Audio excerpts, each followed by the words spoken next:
Good morning, everyone. Today in General Science Biology, we will study the remaining subtopics of Chapter 9, that is heredity and evolution.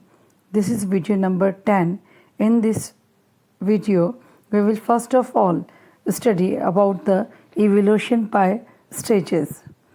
As we had studied earlier in the different examples which we had studied in the last class, that is homologous organ, analogous organ, and about the fossils and how the fossils are get formed. By studying all this, a question arises here: if complicated organs such as the eye are selected for the advantages they provide, how they can be generated by a single DNA change? Such a complex organ will be created bit by bit over generations. But how can each intermediate change be selected for? There are a number of possible explanations. Even an intermediate stage, such as rudimentary eye, can be useful to some extent. This might be enough to give a fitness advantage. In fact, the eye, like the wing, seems to be a very popular adaptation. These rudimentary eyes, they are present in insect, octopus, and the vertebrates. The structure of the eye in each of these organisms is different enough for them to have separate evolutionary origin. Also, a change that is useful for one property to start with can become useful later for quite a different function. For example, feathers can start out as providing insulation in cold weather, but later they might become useful for flight. In fact, some dinosaurs also had feathers. Although they could not fly using the feathers, birds seem to have later adopted the feathers to fly. This, of course, means that birds are very closely related to reptiles since dinosaurs were the reptiles. It is all very well to say that very dissimilar looking structures evolved from a common ancestral design. It is true that analysis of the organ structure in fossil allow us to make estimate of how far back evolutionary relationships go, but those are guesses about what happened in the past. Are there any current example of such a process? For this, we will take the example of wild cabbage. The wild cabbage plant is a good example. Humans have, over more than 2000 years, cultivated wild cabbage as a food plant and generated different vegetables from it by selection. This is, of course, artificial selection rather than natural selection. Now, the question arises: what is the meaning of artificial selection? As we had studied earlier about the natural selection, in this, the nature develop only beneficial changes or beneficial adaptation in the organism, and the negative or harmful variations, they are get neglected by the nature. Similarly, in the artificial selection, those features which are beneficial for us, they are cultivated by the mane again and again, and as a result of which a large number of varieties are get formed of the beneficial features. This is known as artificial selection. So some farmers have wanted to select for very short distances between leaves and have bred the cabbage we eat. Some have wanted to select for arrested flowers development and have bred broccoli, or for sterile flowers and have made the cauliflower. Some have selected for swollen parts and come up with the callberry. Some have simply looked for slightly larger leaves and come up with a leafy vegetable called kale. We have thought that all these structures are descended from the same ancestor.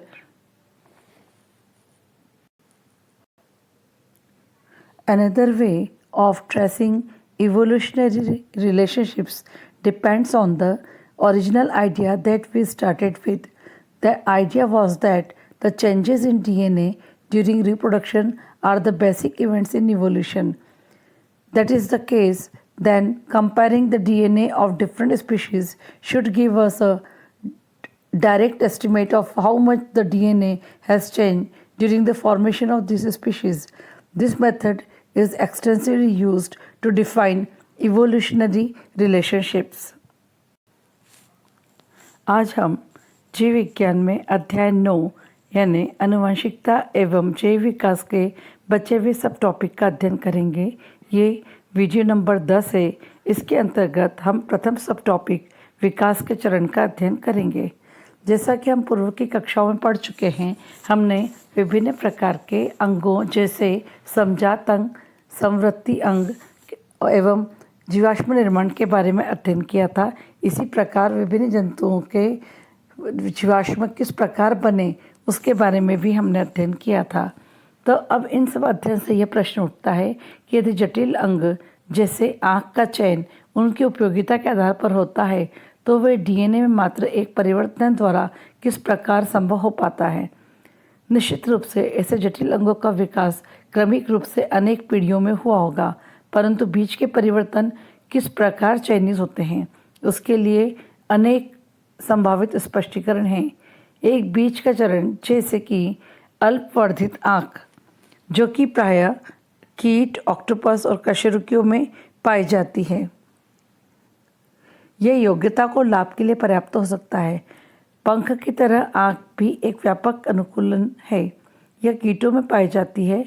उसी प्रकार जैसा हमने पहले पढ़ा था, octopus और कशेरुकी में भी आँख की संरचना इन सभी जीवों में भिन्न है, जिसका मुख्य कारण अलग अलग विकासी उत्पत्ति है। एक परिवर्तन जो एक गुण के लिए उपयोगी है, कालांतर में या समय के साथ किसी अन्य कार्य के लिए भी उपयोगी हो सकता है। जैसे ठंडे मौसम में ऊष्मारोधन के लिए पर विकसित हुए थे पक्षियों में, कालांतर में उड़ने के लिए भी वे उपयोगी हो गए। वास्तव में कुछ उड़ने में समर्थ नहीं थे, बाद में संभवतः पक्षियों ने परों को उड़ने के लिए अपनाया। डायनासोर सरीसृप थे, अतः हम यह निष्कर्ष निकाल सकते हैं कि पक्षी सरीसृप से बहुत निकटतम रूप से संबंधित हैं। बहुत अधिक भिन्न दिखने वाली रचनाएं एक समान परिकल्प से विकसित हो सकती हैं। यह भी सच है कि जीवाश्मों में अंगों की संरचना का विवेचन हमें यह अनुमान लगाने में सहायता करता है कि विकासी संबंध कितना पीछे अर्थात कितने वर्ष पूर्व अर्थात भूतकाल में उसका विकास हुआ होगा, इसके हम अनुमान लगा सकते हैं। जंगली गोभी इसका एक अच्छा उदाहरण है। 2000 वर्ष पूर्व से मनुष्य जंगली गोभी को एक खाद्य पौधे के रूप में उगाता आया है तथा उसने चयन द्वारा इससे विभिन्न सब्जियां विकसित की, परंतु यह प्राकृतिक वर्ण न होकर कृत्रिम चयन है। इसका अर्थ यह है, जैसा कि हम पूर्व के वीडियो में पढ़ चुके हैं, कि प्राकृतिक वर्ण प्रकृति के द्वारा अपनाया जाता है। इसके अंतर्गत लाभदायक परिवर्तन को प्रकृति अपनाती है, हानिकारक परिवर्तनों को नष्ट कर देती है। उसी प्रकार हमारे लाभ के लिए मनुष्य भी जो उपयोगी परिवर्तन होते हैं उन्हें लगातार विकसित करता जाता है और जो हानिकारक परिवर्तन होते हैं उन्हें नहीं अपनाता है। तो इस प्रकार का चयन कृत्रिम चयन कहा जाता है। तो जैसा कि हम जंगली गोभी के बारे में पढ़ रहे थे कि कुछ किसान इसकी पत्तियों के बीच की दूरी को कम करना चाहते थे, जिससे पत्ता गोभी का विकास हुआ, जो कि हम भोजन के रूप में उपयोग में लाते हैं। कुछ किसान पुष्पों की वृद्धि रोकना चाहते थे, अतः ब्रोकोली विकसित हुई, अथवा बंदे पुष्पों से फूल गोभी विकसित हुई। कुछ ने फूले हुए भाग का चयन किया, अतः गांठ गोभी विकसित हुई। कुछ ने केवल चौड़ी पत्तियों को ही पसंद किया तथा केल नामक सब्जी का विकास किया। यदि मनुष्य ने स्वयं ऐसा नहीं किया होता तो क्या ये सभी प्रकार की किस्में हमें उपलब्ध हो पाती? इन सभी के जितने भी अंतर थे इन सब में अलग अलग प्रकार के पौधों में, किंतु सभी समान जनक से विकसित हुए हैं। विकासी संबंध खोजने का एक अन्य तरीका उस मौलिक परिकल्पना पर निर्भर करता है जिससे हमने प्रारंभ किया था। जनन के दौरान डीएनए में होने वाले परिवर्तन विकास की आधारभूत घटना है। यदि यह सच है तो विभिन्न प्रजाति के डीएनए की संरचना की तुलना से हम सीधे ही इसका निर्धारण कर सकते हैं। इस प्रजाति के उद्भव के दौरान डीएनए में क्या क्या और कितने परिवर्तन आए।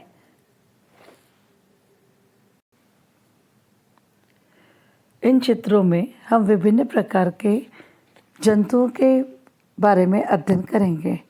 पहला चित्र जो है ये प्लेनेरिया नाम के चपटी कृमि का चित्र है। इसकी कृमि की अति सरल आँख होती है जो वास्तव में नेत्रबिंदु है जो प्रकाश की पहचान कर सकता है। बाकी के जो 3 चित्र हैं वे डायनासोर से संबंधित हैं। इसमें दूसरे नंबर का चित्र जो है यह ड्रोमासोर परिवार का छोटा डायनासोर है। अगले चित्र में आप डायनासोर की इन अस्थियों के साथ परों की छाप जो कि परिरक्षित हो गई है उसे हम देख सकते हैं। यहाँ पर हम अग्रबाहु पर स्थित परों की छाप को भी देख सकते हैं। अंतिम चित्र है जीवाश्म के शेष परों का निकट चित्र। यह डायनासोर उड़ने में असमर्थ थे। यह भी संभव है कि परों के विकास का उड़ने से कोई संबंध न रहा हो। In this picture, you may say the different organism. The first picture is of flatworm, which is named as Planaria. It is having very simple eyes that are really just eye spots which detect light. In the remaining 3 diagrams, you will see the different organs and about the dinosaur. First means the next to Planaria. The picture is of small dinosaur from the Dromaeosaur family. The next is feathers imprints were preserved along this dinosaur's bone. Here we can see feathers on the forearm. And in the last picture, that is this one, you will see a close-up of the fossil head feathers. This dinosaur could not fly, and it is possible that the evolution of feathers had nothing to do with flights. In this picture, we may see the different varieties of the cabbage, and this is the best example of the artificial selection. This is the kohlrabi, this is wild cabbage, and this is kale. In the second row, you may see that here is the cauliflower, next to this is the broccoli, next is the cabbage, and last one is the red cabbage. अब इस चित्र में हम विभिन्न प्रकार की जो पत्ता गोभी है उसके या जंगली गोभी के विकास की विभिन्न अवस्थाओं को हम देख सकते हैं। पहला चित्र जो है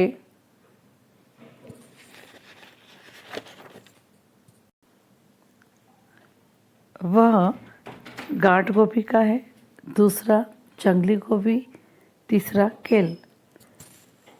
अंतिम पंक्ति में फूल गोभी, ब्रोकोली, पत्ता गोभी और लाल गोभी के चित्र बताए गए हैं। ये सब जंगली गोभी के विकास की विभिन्न अवस्थाओं को दर्शाने वाले चित्र हैं। Now, in this slide, we will study about the molecular phylogeny. Molecular phylogeny involves the comparative analysis of the nucleotide sequences of genes and the amino acid sequences and structural features of proteins from which evolutionary histories and relationships are traced. We have discussed that how changes in the DNA during cell division would lead to changes in the proteins that are made from this new DNA. Another point that has been made is that these changes would accumulate from one generation to the next. This is used to trace the changes in DNA backwards in time and find out where each change diverges from the other. Molecular phylogeny does exactly this. This approach is based on the idea that organisms which are more distantly related will accumulate a greater number of differences in their DNA. Such studies trace the evolutionary relationships, and it has been highly gratifying to find that the relationships among different organisms shown by molecular phylogeny met the classification scheme as we had studied in the previous 9th class. आणविक जातिवृत्त के अंतर्गत कोशिका विभाजन के समय DNA में होने वाले परिवर्तन से उस प्रोटीन में भी परिवर्तन आएगा जो नए डीएनए से बनेंगे। दूसरा बात यह है कि यह परिवर्तन लगातार आने वाली पीढ़ियों में संचित होते जाएंगे। क्या हम समय के साथ पीछे जानकर अर्थात भूतकाल में जाकर यह पता कर सकते हैं कि यह परिवर्तन किस समय हुए? आणविक जातिवृत्त वास्तव में इसी कार्य को करने में सहायक है। इस अध्ययन में यह विचार निहित है कि दूरस्थ संबंधी जीवों के डीएनए में ये विभिन्नताएं अधिक संख्या में संचित होगी। इस प्रकार के अध्ययन विकासी संबंधों को खोजते हैं तथा यह अत्यंत महत्वपूर्ण है कि विभिन्न जीवों के बीच आणविक जातिवृत्त द्वारा स्थापित संबंध वर्गीकरण से सम्मिलित होते हैं, जो कि हम कक्षा 9वीं में पढ़ चुके हैं। In this picture, we will see this is evolution ladder versus family tree.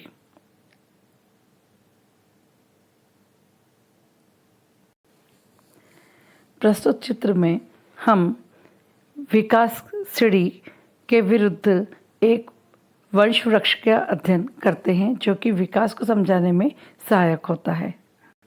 Now, the question arises, what is the meaning of family tree? A family tree or pedigree chart is a chart representing family relationships in a conventional tree structure.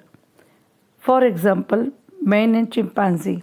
As we know, man and chimpanzee, they look quite similar to each other, but there are some points of differences among them, and we can conclude that this both man and chimpanzee can originate from a common ancestor.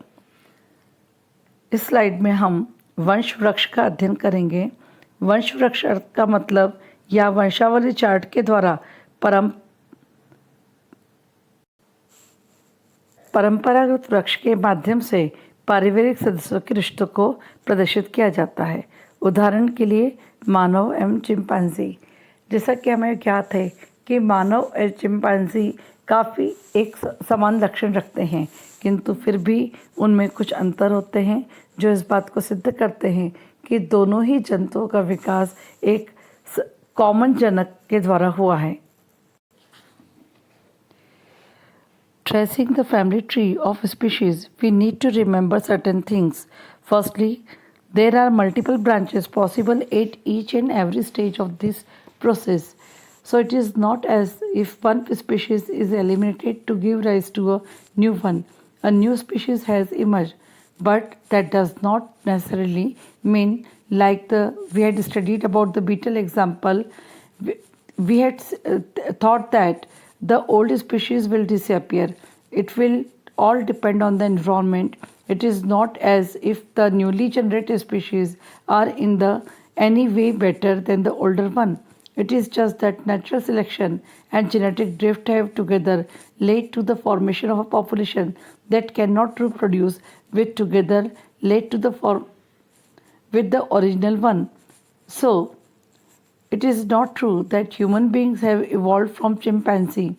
Rather, both human beings and chimpanzee have a common ancestor a long time ago. That common ancestor is likely to have been neither human or chimpanzee. Also, the first step of separation from that ancestor is unlikely to have resulted in modern chimpanzee and human beings. Instead, the two resultant species have probably evolved in their own separate ways to give rise to the current forms. In fact, there is no real progress in the idea of evolution. Evolution is simply the generation of diversity and the shaping of the diversity by environmental selection. The only progressive trend in evolution seems to be that more and more complex body designs have emerged over time.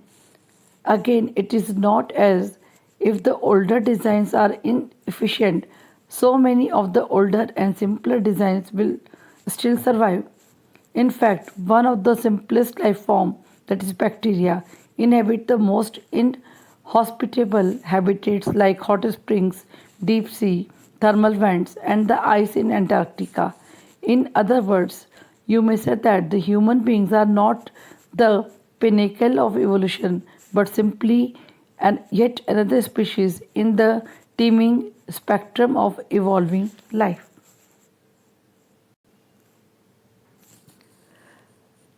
प्रजाति के वंश वृक्ष की कड़ियाँ ढूंढने के प्रयास में हमें कुछ बिंदुओं का ध्यान रखना आवश्यक होता है। जैसे पहले, इस प्रक्रम के प्रत्येक स्तर पर अनेक शाखाएं संभव हैं, अतः ऐसा नहीं है कि नई प्रजाति के उद्भव के लिए पहली प्रजाति विलुप्त हो जाए। यह एक नई प्रजाति की उत्पत्ति हुई है। भ्रंग का उदाहरण जैसा हमने पिछली कक्षा में पढ़ा था कि नई प्रजाति की उत्पत्ति के लिए आवश्यक नहीं है कि पहली प्रजाति विलुप्त हो जाए। यह सब पर्यावरण पर निर्भर करता है। इसका अर्थ यह भी नहीं है कि विकसित हुई नई प्रजाति अपनी पूर्वज प्रजाति से उत्तम ही हो। केवल प्राकृतिक वर्ण एवं आनुवंशिक विचलन के संयुक्त प्रभाव से ऐसी समष्टि बनी जिसके सदस्य पहली प्रजाति के साथ जनन में असमर्थ हैं। अतः यह सत्य नहीं है कि मानव का विकास चिंपैंजी से हुआ, वरन पहले मानव एवं चिंपैंजी दोनों के ही पूर्वज समान थे। वे न तो चिंपैंजी की तरह थे और न ही मानव की तरह। यह भी आवश्यक नहीं है कि पूर्वजों से विलग होने के प्रथम चरण में ही आधुनिक चिंपैंजी या मानव की उत्पत्ति हो गई होगी, परंतु इस बात की संभावना होना अधिक है कि दोनों प्रजाति का विकास अलग अलग ढंग से विभिन्न शाखाओं में अलग तरीके से हुआ होगा, जिससे आधुनिक प्रजाति का वर्तमान स्वरूप बना है। जैव विकास के सिद्धांत का अर्थ कोई वास्तविक प्रगति नहीं होता है। विविधताओं की उत्पत्ति एवं प्राकृतिक चयन द्वारा उसे स्वरूप देना ही विकास है। जैव विकास में प्रगति की यदि प्रवृत्ति दिखाई देती है तो वह है समय के साथ साथ शारीरिक अभिकल्प की जटिलता में वृद्धि। लेकिन इसका मतलब यह बिल्कुल नहीं है कि पूर्व अर्थात प्राचीन अभिकल्प दक्ष नहीं थे। अनेक अति प्राचीन एवं सरल अभिकल्प आज भी अस्तित्व में हैं। वास्तव में सरलतम अभिकल्प वाला एक समूह जीवाणु विषम पर्यावरण जैसे उष्ण झरने यानी गर्म झरने, गहरे समुद्र के गर्म स्रोत तथा अंटार्कटिका के बर्फ में भी पाए जाते हैं। हम यह भी कह सकते हैं कि मानव जैव विकास के शिखर पर नहीं है, परंतु जैव विकास श्रृंखला में उत्पन्न एक और प्रजाति मात्र ही है। Now, we will study about the human evolution. Before starting this, we must know about the tools for tracing evolutionary relationships. Among them, the important one is the excavating, time dating, studying fossils, and determining DNA sequences. The scientific name of the human race is the Homo sapiens. There is a great diversity of human forms and features across the planet. So much so that for a long time people used to talk about human races. Skin color used to be the commonest way of identifying these so-called races. Somewhere where yellow, that is the skin color was the yellow, and some are having the black skin and some are having brown skin. A major question debated for a long time was, have these apparent groups evolved differently? Over recent years, the evidence has become very clear. The answer is that there is no biological basis to the notion of human race. All humans are a single species.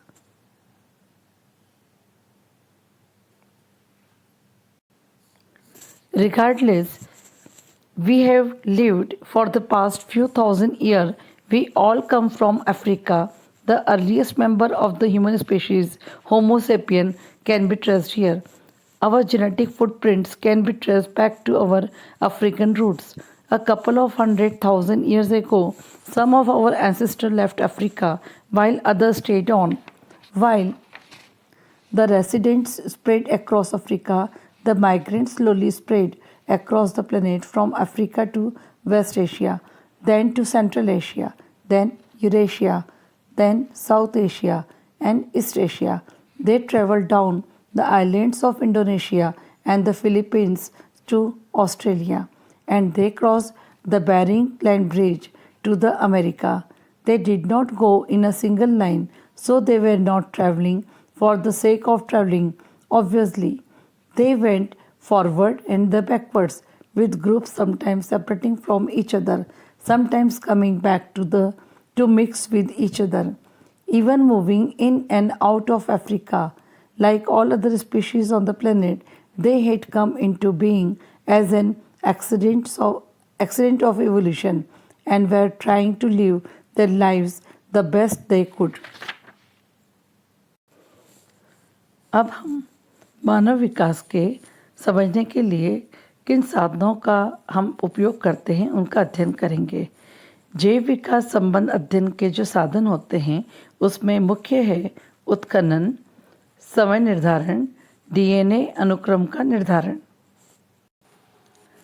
मानव प्रजाति का वैज्ञानिक नाम होमो sapiens है और मनुष्य को उसकी त्वचा के रंग से भिन्नित किया जा सकता है।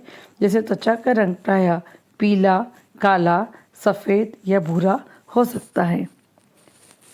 जैसे इस धरती ग्रह पर मानव के रंग, रूप एवं आकृति में अत्यधिक विविधताएं दृष्टिगोचर होती हैं या दिखाई देती हैं। ये विविधताएं इतनी अधिक एवं प्रखर होती हैं कि लंबे समय तक लोग मनुष्य की प्रजातियों की ही बात करते थे। आमतौर पर त्वचा का रंग इस प्रकार की प्रजाति के निर्धारण के लिए उपयोगी होता था। कुछ को पीला, कुछ को काला, सफ़ेद या भूरा कहा जाता था। लंबे समय तक यह बहस का विषय था कि क्या इन आवासीय समूहों का विकास अलग अलग हुआ है। पिछले कुछ वर्षों में प्रमाण बहुत ज़्यादा स्पष्ट होते गए हैं, अतः हम कह सकते हैं कि इन आवासीय प्रजातियों का कोई जैविक आधार नहीं है। सभी मानव एक ही प्रजाति के सदस्य हैं। केवल इतना ही नहीं, हम पिछले कितने हजार वर्षों से कहाँ रह रहे हैं, बल्कि हम सभी का उद्भव अफ्रीका से हुआ है। आधुनिक मानव प्रजाति होमो सेपियंस के सर्वप्रथम सदस्यों को वहीं पर खोजा जा सकता है। हमारे आनुवंशिक छाप को भूतकाल में अफ्रीकी मूल में ही खोजा जा सकता है।